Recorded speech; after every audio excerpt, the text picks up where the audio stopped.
Selama ngedalamin pelet ini pasti ada gagalnya dong, Ki? Ada ya.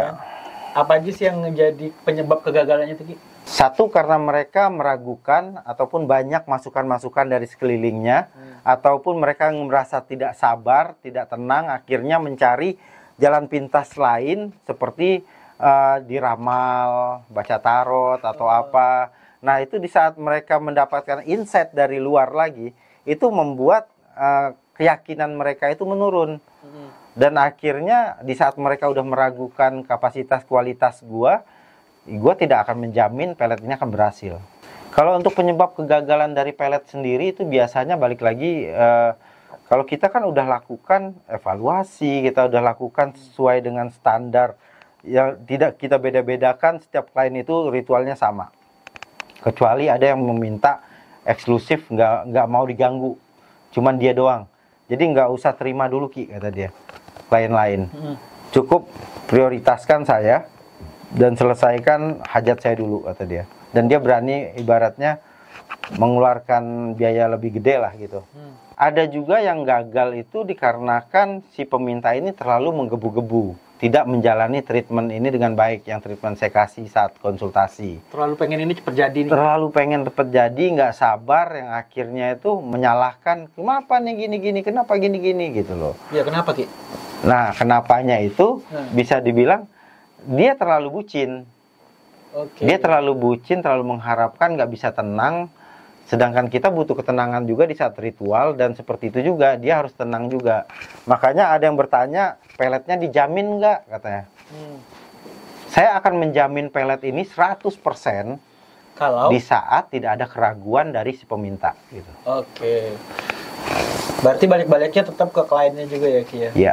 Berarti klien yang setelah kan konsultasi ini wajib bawel nih. Istilahnya wajib kritis. Nah, setelah ritual berjalan, berarti kan masalah konsultasi itu udah selesai. Selesai. Nih? Tinggal jalankan peletnya. Treatmentnya.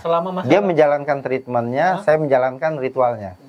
Berarti selama ritual itu berjalan, berarti gua sebagai klien ini, kalau gua banyak tanya sampai gini, berarti itu sama dengan merusak konsentrasinya kayak gini. Berarti. Satu, merusak konsentrasi, terus membuat pelet ini akan lambat berjalannya, bahkan bisa dibilang gagal. Dan kita punya batas untuk ibaratnya garansi ritual ulang itu sampai 3 kali. Jadi begitu ritual udah jalan nih, Ki, gue banyak tanya sama kayak gini, berarti itu ganggu konsentrasinya kayak gini. Betul. Efeknya apa, Ki? Karena satu efeknya gue pasti mencari ke titik kemana kok belum berhasil, dan gue akhirnya meragukan si jin yang mengerjakan ini, ataupun mencari akar masalah lagi. Sama saja itu melakukan konsultasi ulang, konseling ulang, yang akhirnya gue harus ngurutin lagi apa yang salah, padahal gue sudah melakukan ritual ini tidak ada membedakan satu sama lainnya. Kalau gue udah ini ketika ritual berjalan nih, gue percayain sama kayak gini semua nih, ya kan? Apapun yang terjadi setelahnya gue percayain semua sama kayak gini. Apa jaminannya buat gue, Ki? Gue bakal menjamin di saat si klien ini tidak meragukan apa yang dimintanya ke saya. Saya akan jamin 100%. Ini lagi, Ki, pertanyaannya, Ki. Kan udah puluhan tahun ngerjain pelet ini, Ki. Rata-rata klien kayak gini itu peminta peletnya ini ditujukan banyak ke cewek atau ke cowok, Ki? Rata-ratanya nih. Kalau rata-rata ya, itu hampir semuanya rata. Ada yang ke cewek, ada yang ke cowok, ada yang cowok sama cowok, ada yang cewek sama cewek. Gitu. Jadi karena ada di sini kan terpecah lagi, ada pelet sesama jenis juga. Dan itu kita lihat dulu alasannya, target yang akan dimintanya ini sesuai nggak dengan kriteria yang dibolehkan. Kalau dia masih belum pernah masuk ke ranah yang menyimpang ataupun masih di bawah usia, saya akan menolak permintaan itu. Ada kasus nggak, Ki, di mana pelet kayak gini itu akhirnya bisa memperbaiki hubungan rumah tangga yang hancur?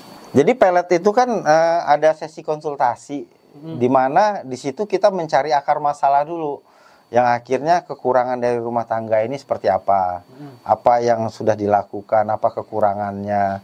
Ini yang akan kita cari. Banyak hasil dari pelet ini memperbaiki hubungan di rumah tangga itu. Terus juga ini pertanyaan yang harusnya tuh ada di awal konsultasi. Oke. Ya kan? Pertanyaan yang bakalan selalu kayak gini sampein ke orang yang datang mau konsultasi. Pertanyaan apa yang kira-kira bakalan meyakinkan bahwa kayak gini, bahwa orang yang datang melet ini, oh iya dia ini bener-bener mau melet nih gitu, nah bener-bener butuh pelet gitu. Pertanyaan apa yang kira-kira harus disampaikan kayak gini? Nah, yang kayak gini biasanya lebih ke arah orang-orang yang masalah rumah tangga ya. Itu mereka emang masih mau mempertahankan rumah tangga, yang akhirnya kita kasih solusi dulu dari masalah sebenarnya apa, dan itu harus diperbaiki oleh dia, dan baru pelet ini hanya untuk mengikat si pasangan agar tidak terlepas dan tidak terdoktrin dari sekelilingnya. Dan itu dibutuhkan ritual. Nah, sekarang ini butuh kata-kata nih, Ki. Ya kan? Oke. Kata-kata hari ini nih, Ki, buat orang-orang di luar sana tuh yang masih ragu dengan pelet, Ki. Oke. Untuk pelet sendiri itu sudah ada dari zaman dahulu, dan itu memang digunakan oleh praktisi-praktisi dulu untuk mengikat ataupun menyatukan perasaan yang memang sudah terpisahkan, ataupun sesuatu rasa suka yang tidak tersampaikan. Nah, jadi ini harus dikaji lagi, udah pantaskah kita untuk mereka, sudah baikkah diri kita mendapatkan orang yang lebih di atas kita. Terkadang kan pelet ini kan mengikuti permintaan pelet itu datang dari nafsu. Terkadang nafsu ingin mendapatkan seseorang, sedangkan kita tidak pantas untuk diri dia, belum pantas. Yang akhirnya melakukan pelet untuk orang ini mengejar-ngejarnya. Ataupun cinta yang ditolak, akhirnya dilakukanlah pelet ini untuk mengikat. Nah, ini kan sebenarnya balik lagi seperti pedang bermata dua, di mana pelet ini bisa jadi buruk, bisa jadi baik. Di saat si peminta pelet ini melakukan ritual pelet. Ada nggak hal di luar nalar nih? Untuk ritual pelet, misalnya itu kayak melet tapi akhirnya sengsara, Ki. Melet ada nggak gambarannya kayak gitu? Sengsara. Oke. Gue melet orang nih, tapi nggak berjalan baik gitu, nah.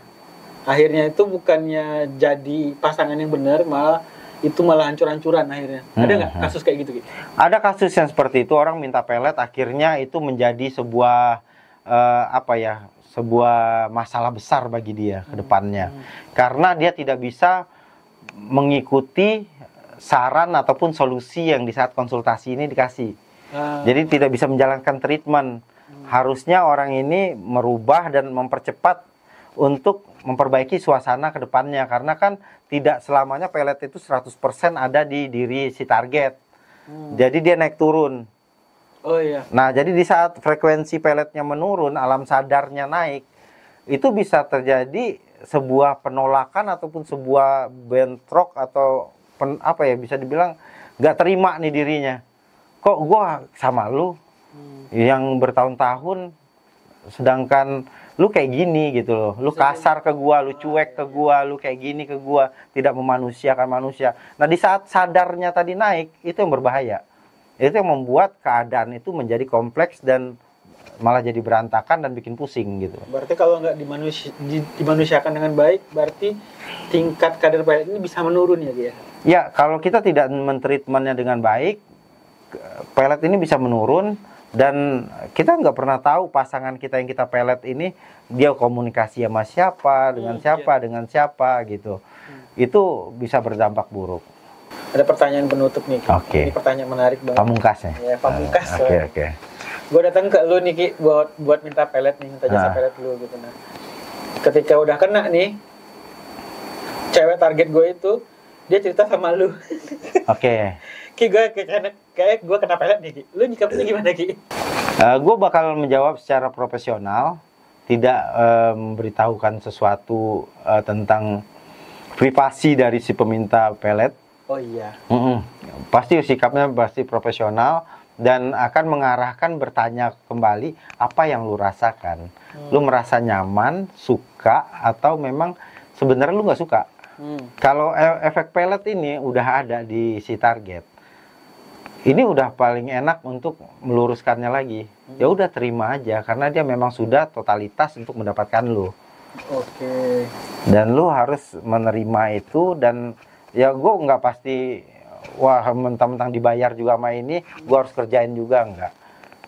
Tetapi lebih bersikap profesional dan memberikan sebuah edukasi apa yang dirasa, apa yang keluarga lu lihat tentang si target ini.